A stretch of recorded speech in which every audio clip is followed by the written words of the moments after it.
Paalam, SMC. Matapos ang unang banggaan ng dalawang higante ng liga na kung saan nanaig ang malakas na signal nitong TNT, tropang 5G, kontra nakainom na SMB. Sa score na 99-96.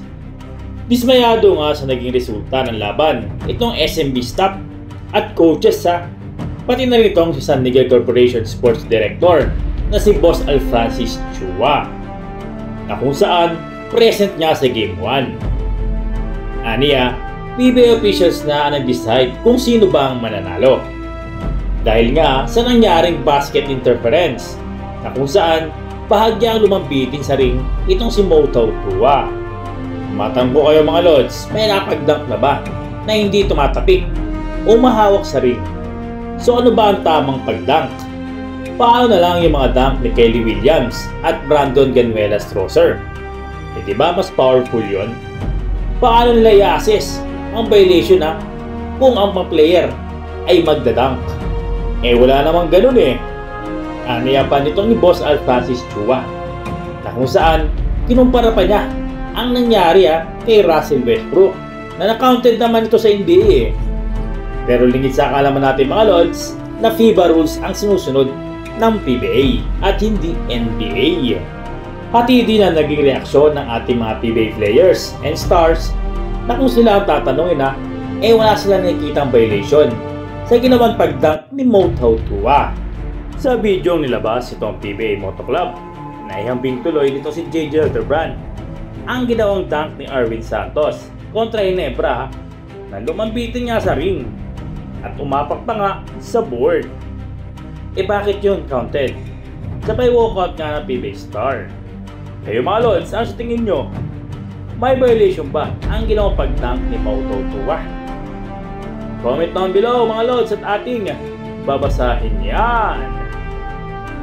Tila sinampal din itong SMB kung saan agad-agad na nagkaroon ng press con itong PBA committee. Alam kasi na magpoprotesta kami kaya nagpa-press con. Aniya nga ni Boss Alfrancis Chua. Kaya naman gawin na lang ang galit at magkadismaya nga nitong si Boss Ramon Ang nang malaman ang nangyari sa Game 1 ng PBA Finals.